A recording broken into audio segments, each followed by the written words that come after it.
Is it a good idea to live together before you get married? Why you should never move in with your boyfriend. You should definitely move in together and know what it's like to be roommates before getting married. I don't care what y'all say. I am not moving in with anybody, like a man at least, until I'm married.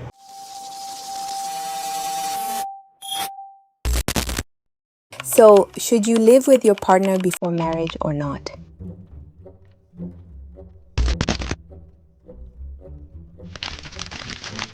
Because what if he is like,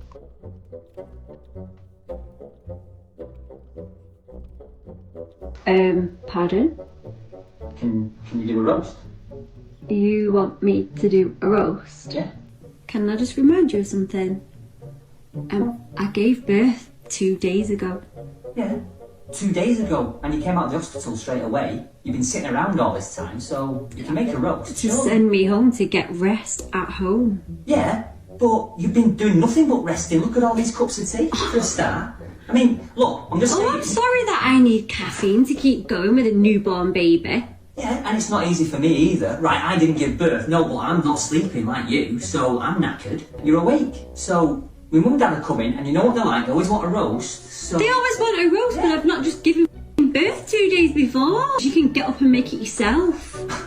Look, you do it much better than I do. We know that. I've tried. It's a waste of time, me. Why are you gaslighting me? I'm not gaslighting you. You always say I'm gaslighting you. I'm not. You're trying to manipulate me into making a roast for your mum and dad because you can't be asked, well, do you know what? I've just cooked for the last 9 months, your kid. I'll sit with them, with the baby, talk to them. You got like a couple of hours to yourself. yourself. You sit on your ass with the baby while I'm stood slaving over a hot stove. It doesn't work like that. Sit on my ass with the baby, so you're saying it's easy then? Yeah, so if that's the case, then you can go in the kitchen then, can't you? What's the problem?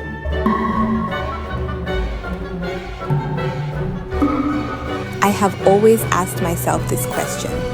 Is living with your partner before marriage beneficial or not?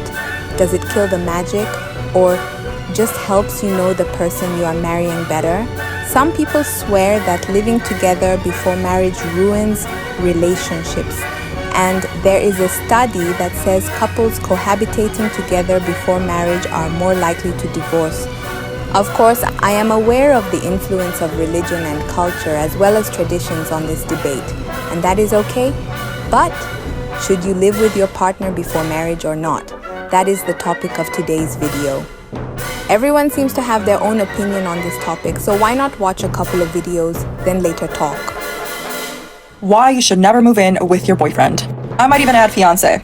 Hello, my name is Carla and restoring healthy mindsets is my thing. This is really advice to the ladies that have never been married before, but that are looking for marriage. If you're telling yourself, I'm going to move in with him to see if we work out, to see if we want to get married, stop right there. Here's the thing you need to understand. 1, you should never give a man wife privileges while only being his girlfriend. Having the ability to have access to you 24/7 should only be a wife privilege. Secondly, you make him lazy. Do you really think he's going to want to ask you for marriage if he's already getting all the benefits of being with you? No. Remember, let him invest in you first. Thirdly, when you're married and you move in with someone, the dynamic is very different. You learn to pick and choose your battles because you have a purpose for your relationship. When you move in together before marriage, any little fight can be an end game for you and what's going to happen to the lease. Ladies, love yourself a little bit more and recognize your worth. If you think a man is going to value you more by moving in together, you are wrong. Again, and this is coming from personal experience. My husband had to marry me in order for him to be able to see me wake up in the morning, and he values me more for it. Never lower your standards, please.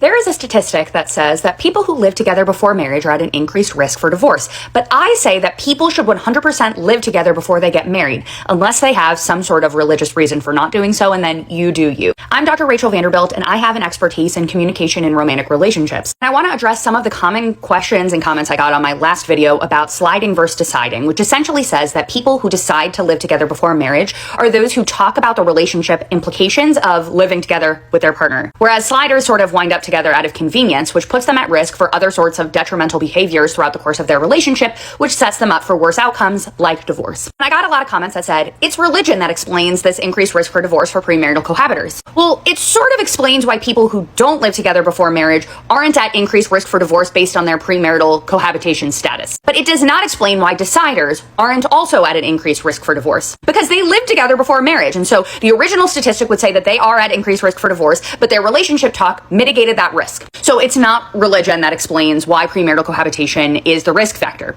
and it's because it's not. Divorce is also not the only outcome that we're looking at because, as you said, religion can really play a factor in why people might or might not get divorced. So in comparison to deciders, sliders are less committed to their partner, they're also less satisfied with their relationship or perceive their relationship to be of lower quality, and they are more prone to experiencing infidelity than are deciders. And both of those groups lived together before marriage. So again, the increased risk for worse outcomes is attributed to not talking about the state of your relationship and the increased uncertainty in that relationship, and not the fact that they lived together before marriage. You should definitely move in together and know what it's like to be roommates before getting married.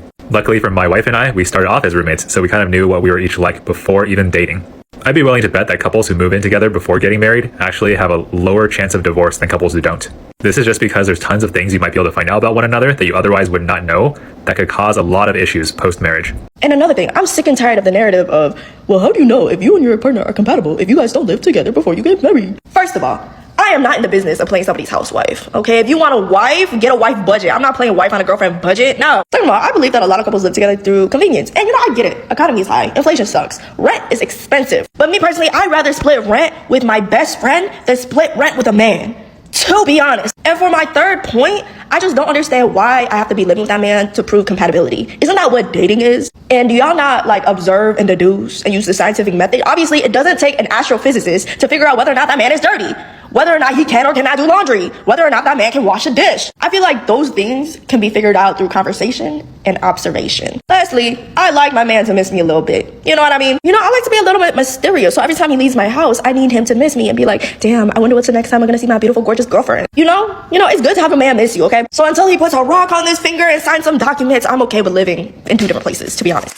There is research that says 70% of couples live together before marriage, and that for younger generations, which include the millennials and Gen Z, it's even higher and closer to 75 to 80%.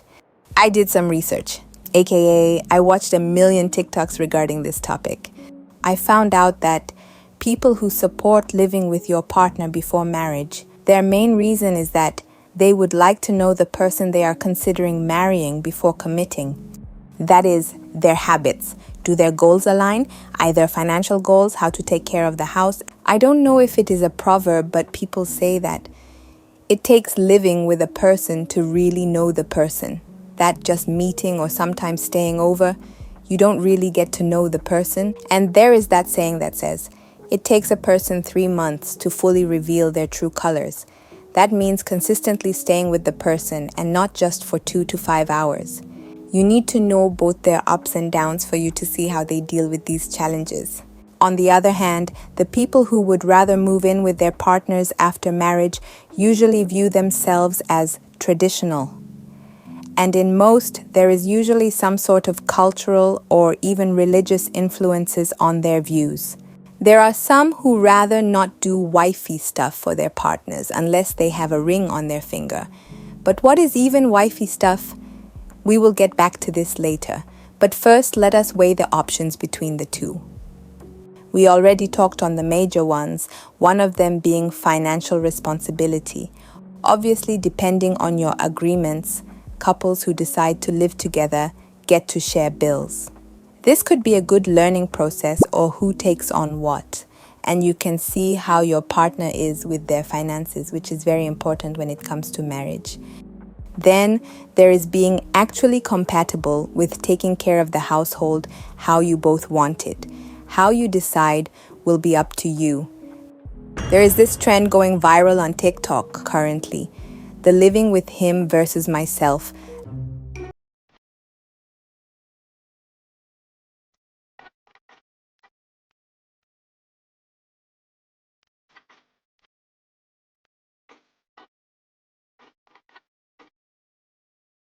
So, what if he is like that? Like you get married and then you realize your partner is so messy and doesn't want to take care of the home you both cohabitate in. You've heard of weaponized incompetence, right? If this term confuses you, weaponized incompetence is a term that describes when someone pretends to be bad at tasks or intentionally messes them up to avoid doing them, shifting the responsibility onto others. And there is other stuff that may be important to you. Are you both sexually compatible? If you are not sexually active, then that is okay. But how do you and your partner value each other's personal space? This will show when you live together with your partner, and some other things that may pop up. People who want to live together only after marriage tend to have some traditional, cultural, or religious influences, like we have said. And of course, this is not a generalization. For many, marriage is sacred, a deliberate vow, not a trial period. Moving in first can undermine that symbolism. Maybe their families, culture, religion doesn't support living together before marriage, and sometimes it can be the person themselves, either from an experience or it is just their own views.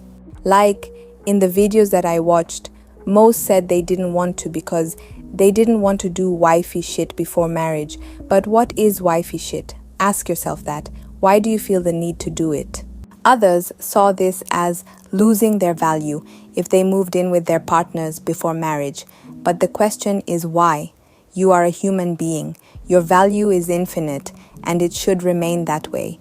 I saw some conversations of women who weren't really on any side, but they said they would move in with their partners only if they were engaged to them, which is okay, you do you. I would love to know which side of this spectrum you are in and why. What is your thought process, and why do you feel the need to do what you want to do, if that makes sense?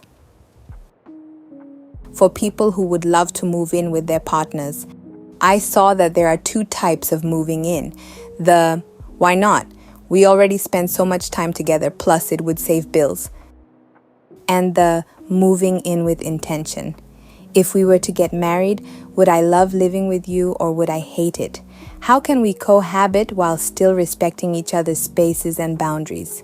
That kind of intention. Questions and comments I got on my last video about sliding versus deciding, which essentially says that people who decide to live together before marriage are those who talk about the relationship implications of living together with their partner. Whereas sliders sort of wind up together out of convenience, which puts them at risk for other sorts of detrimental behaviors throughout the course of their relationship, which sets them up for worse outcomes like divorce. I got a lot of comments that said, it's religion that explains this increased risk for divorce for premarital cohabitors. Well, it sort of explains why people who don't live together before marriage aren't at increased risk for divorce based on their premarital cohabitation status. But it does not explain why deciders aren't also at an increased risk for divorce, because they lived together before marriage. And so the original statistic would say that they are at increased risk for divorce, but their relationship talk mitigated that risk. So it's not religion that explains why premarital cohabitation is the risk factor, and it's because it's not. Divorce is also not the only outcome that we're looking at, because as you said, religion can really play a factor in why people might or might not get divorced. So in comparison to deciders, sliders are less committed to their partner. They're also less satisfied with their relationship or perceive their relationship to be of lower quality, and they are more prone to experiencing infidelity than are deciders. And both of those groups lived together before marriage. So again, the increased risk for worse outcomes is attributed to not talking about the state of your relationship and the increased uncertainty in that relationship,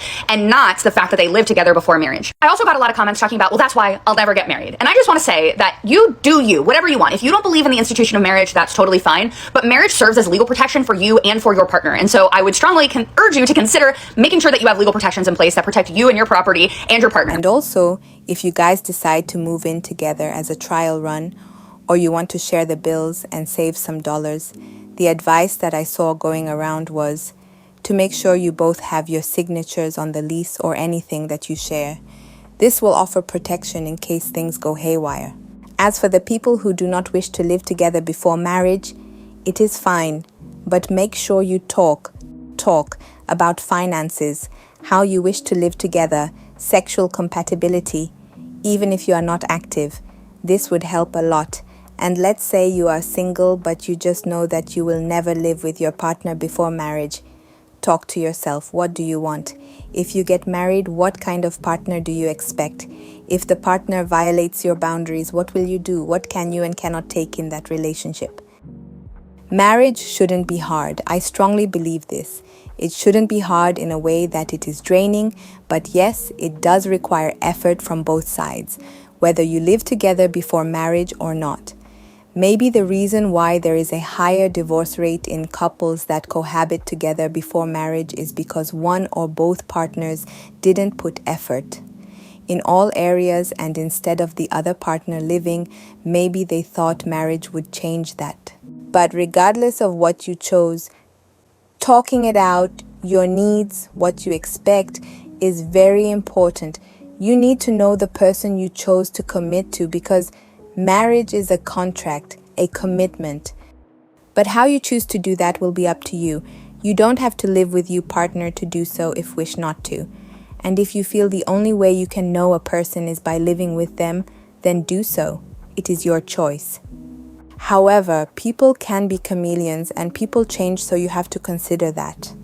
I remember that story of that guy who beat his wife to death on their honeymoon, and he wasn't even remorseful when he was caught. He actually claimed that he might have gone too far, and the parents of the girl said that all along they thought he was a great man. I don't want to scare you, but you need to keep in mind, human beings are chameleons, and you may live with a person for years without knowing their true nature. Ted Bundy, hello? His wife, his family, didn't even know he was a killer. They thought he was a good, intelligent guy. And also, just because you haven't stayed with a person for long doesn't mean they will automatically be a bad person. There are some arranged marriages where they only met once, and their marriage is good. Some even fell in love along the way. So what does this mean? Choose what feels right to you.